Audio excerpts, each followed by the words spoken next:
جاری از وی راز وکم افروکنین الصباحیه بس بابت چنکی گلک گرینگه یعنی کیف امری بیت چه رو بچ صباحی بیت یا گرینگ روزا کاتی دیار کردن جبوی خیم بخشینه و زیادتر گیان عالی کاری کردن هفدوت نوا خلکی و مرو و داب طیبتیجی کمالگاه کردیه بس زیادتر هم بس وی مجارب کین که حتی چرا ده چه کمالا خیم بخشینه بیت یان جری خرادی بیت عالی کارن گل بنک خینی و عالی کاری کردن نخوش اب طیبتیجی دمت گلکت نخوش دا و طیبتیجی نخوشین توش بوی نخوشیات تلاسیمی یان جی چه نخوشین ده هنت نواستو دیدا دکتر صانح ابو بكر و بري بانكو خيني ديال مادا دكتور تقلب خيراتي جاري افروجل و پیروز بتول همي خين بخشا بله زور سپاس افروجل پیروز بي بو همو او خين بخشنه که وكو سربازي مو لنا كمالگامان يعني اركي سرشاني اندادن انو دين بلندين وان بو هميا بله بو چی 14 6 هاتیه دیار کردن لسال 2004 رخراوی جهانی تندرستی لکوبونوی جهانی خوینده 14 6 که روزی لدایک بونی زانه گوره بیولوژی که گروپی خونی دوزیه و او روزی دستشاگم بو روزی جهانی خون بخشین بو اوایی که ریزک بگیرد بو اوانه که بشکل لشی خویند بخشین بو نخوشتکان که جانی خلق رزگار بکن لبردن چونکو خوینش هر اندامکی لشی خومانه رو شوال بانکو خینی و چوایه و پیوندیاوی راستا خود گل کمالا خیم بخشین بتایبتیجی دمت گلک برطنگ دا چوایه او زید هاری کاری وداتین هانا وداتین بله بله اوانه هموجا هاوکار من بنک بس اوانه انا خلکی هولر با عام یعنی هر کاتک بانگوازک من کردیه که رسیدی خوین دا بازید یعنیش مثلا تشتک بقامت که پیوسما بخوینه و کوشری داعش همو جار هاوکار بونه و سردانی بانک خوینه کردیه بدل کی فراوان از وقت بحث شهر داعش کرد بوارکم او وقتش همی بزحمت تر بیجوی بانک خوینش برامون بریندار و پیشمرگان بله اوقات زور پیوسما با خوین بو که یعنی او رژیم دابین کرد بو کاتی خوی کی مثلا امزانین کین اوید پیتویانا بردام خینه هی مثلا رنگ الپلی یکم نخوشین توجبی نخوشیات تلاسیمی بله که چراسین بس کین اوید شین خینی بخشن بردوام بله استکی اوی خونی ببخشید یعنی کی خونی دوید نه کین اوید شین ببخشن هر که همون مروه که لروی جستوی درونی و سالم بید توانید خون ببخشید اوان لا 18 سالی و تا 6 سالی و توانید خون ببخشید اگر لروی تندرستی و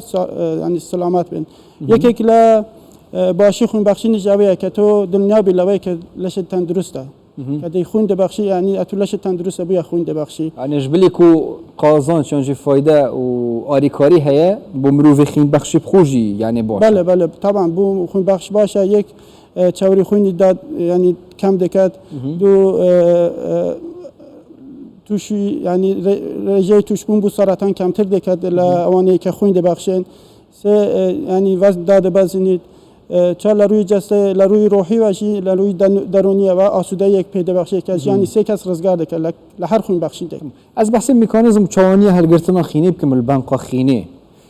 هر تشتکل بردسته هین چجا توشی پرزگری کنه بینه اونجی دویت حکومت زیرتر کار سرویه که بکت بانقا خینی باشتر لیبه زیرتر اینشت کارن خینی ور بگرن و راکن بله وکه جه وکه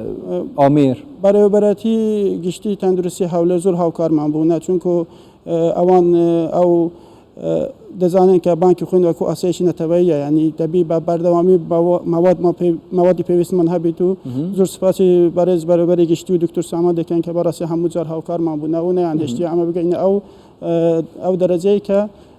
بانک خوین یعنی قپات بکنه یعنی همی گاوا بانک خینی سپاس بخوده یا بردسته بوان کسی پیتوی عالی کاری هی بله بله چه لروی رسیده باش الحمدلله باش بوا او سال کنی و اما هیچ بانگواز ما نکردی بوا ماشاءالله بلین مثلا فلان گروپ خوین کم بوا دولا اوزای دکم بکن بین خون ببخشن او مانگی رمضان پیروزش تا بو که مانگی رمضان یک استنگل کن مانه چون خلق نتوانی خون ببخشی لبروی بروجوه بس الحمدلله نبوینه او توشی او گرفته نبوین که رسید ما دا بزید اصلا دک داتا شو گرم طیبتیشی من بحث کرد که هیوه که داشت 6000 کس سردان بانک خینی که جبوی بخشین خینی بس از بحث صالب کم یاش همین زیادتر کنگی بیه و چند کس سردان بانک خینی که جبوی دانا خینی بله سال 2021 اما 64643 یکی خوین من وارد 64641 لنو برای براتی کمان لدوروبری حول رجل مصیف و شغلوا و سوران و بله مستشفی بله اوانش خوین وارد گرن لبنا خوشی خویان که اوانش تقریبا 2500 خوین وارد گرتیه یعنی به شوازی گشتی تقریبا 67000 خوین من وارد گرتیه او کینه اوید ناچه بد خینه بدن جاره ما بحث کرد اوید کو اوانی که نخوشی دلیان هیا ناتوانی خون بداد اوانی که نخوشی سکریان هیا و درزی انسولینی واردگیره ناتوانی خونی بداد اوی که به بردامی حب واردگیره ناتوانی خون بداد اوانی حبی درونی واردگیرن با تایبت گله جاره اف پرسیاره جه مثلا خلق بجن نه از چم حجامه کم باشترش خیندانه عندك جد بجن از خینه بدن باشترش حجامه جاره کنگی و که حجامه و که چهار سریع جیتی تب کارانین و که ترا جرد گوتن طب نبوی بله جاره و شرازوی زیادتر یا بود کنگی پیتوی ویب کن و کنگی پیتوی ویب کن خوی فکریه که هر دولا یک چیزه که خون لالش در برات چون که خون لالش بیت داره یعنی بود تندرستی لشت باشه او جا خونه فره بدرد باشتره یا بدرد نخوشه که استفاده لبگتو یعنی حناسه زیادتر بدد بوجیان یعنی هر دو خین باشن جبوی دانه مثلا کسک حتی اوش او حجامیش تکرم بس بیجا پرک کادیه او رگ کادیه و رگ گینا تندرستی چون که لوانی توش ویروس بده اوقات چون که شواز کی ناتندرست و لنو شوینه کی ناگونجا او ایشه دکن بس لنو بانک خون همو به شواز کی تندرست او ایشه دکت که خونه که صح بس هر اوجی باشه یعنی طبعا اگر یک دماغی بود اگر اما او نخوشانه او خون بخشانه که ناتوانه خون بده بونمونه ویروسیان هيا بونمونه هندک حالت که ناتوانه خون بدن پیان دلم اگر پی قناعتی بینه با بچت حجامه کرد بوانه اوید نخوشی هی نمی‌دونی ویروس کی باشه باشتر و یا خونه کی به فیرون چیدو بده نخوشه اگر سلامت و تندرست باشه رنگ گله پرسیار بجوی خلکی خین حتی چند دید بانقیدات مینه بله اما سپک هات همان هیا لبو خوین که خوین بخش دید خوین بخشید اما برای جا کردن و سپک هاتای خروکی سور لگه پلازما لگه اقراسکان پرکانی خوین جاده که اینه خروکی سور خلال پپی او کیسه خونه که کیسه خونی است که همانه 42 روشه لهمون زیادتره 42 روز لنو مخزنی خوان دمینید پرکانی خون 6 روز دمینید و پلازما خلال سالک دمینید پیوندی وقت گل نخوشخانه طیبتیجی تو از بار کم مثلا تجوین پنجشیر یا خینی جهنه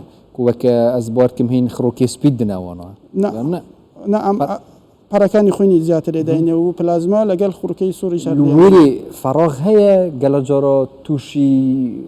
حالت خرابت بن یعنی کل برداشت نبود لو کاتی که بانک خون دام از سال 2012 او مشاکلانه همو حل بوا پیشتر که بانک خون نبود او مشاکلانه هبو حتی لبو نخوشکانی تلاسمیاش او مشاکلانه هبو که نه توانه چون خون بویند یعنی دابین بکنن بس که برای براتی بانک و کو برای براتی بانک خون تنیا سنتره که تنیا شوینه که خون دابین دکه لبو همو نخوشخانه اهلی و حکومی کن صباحی کارو چالاکیت وده چه هبن هولیری بله صبحین به بردامی لسعنوی بیانی و تانوی شو حلمت خون بخشین هر هیا لنو برای براتی کمان لرایان کمالی خون بخشان و خراب خون بخشو جیان لگل اما بیانی لنو شارج لنو بازاری لایقالات او سیاره گروک من هیا لبو خون بخشین لویجی او چالاکیه دکن بو اوی آسی روشن بری خلق زیادتر بکن لگرنگی پیدان بو خون بخشین و کمالگای اما پیویسی با زیادتر خون بخشی هیا که صبح مثلا اگر یک خونی بیاد همه بیدینی با بی اوی دعوای یکی بکن که خونی بو ما بینید خانج رسید ما باش بید دکتر سانا ابوبکر رو ببری بانک خینی از گله خوشحال گله بخیرات هر بجی افروج الوا و همی خیم بخشا پیروز زور سپاس روز همو خوب گله بخیرات